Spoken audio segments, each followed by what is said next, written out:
ఆ తల్లి ఆకలి రూపంలో శరీరంలో ఉండి నువ్వు తిన్నటువంటి పదార్థం పూర్తయిపోయింది కాబట్టి మళ్ళీ కొంత పదార్థాన్ని వెయ్యి అని అడుగుతుంది. వేసిన పదార్థాన్ని జీర్ణశక్తి అంటాం. జీర్ణం చెయ్యడానికి కావలసినటువంటి శక్తిగా ఆమెయే లోపల పొటమరిస్తుంది.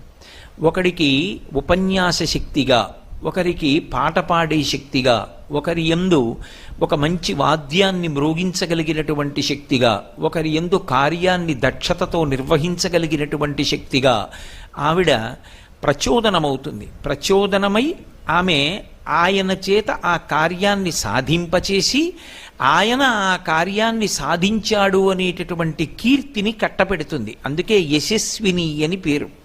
ఒక వ్యక్తి ఒక విషయంలో అపారమైనటువంటి కీర్తి పొంది ఉన్నాడనుకోండి, అలా కీర్తి దేని చేత పొందుతాడు అంటే పరదేవత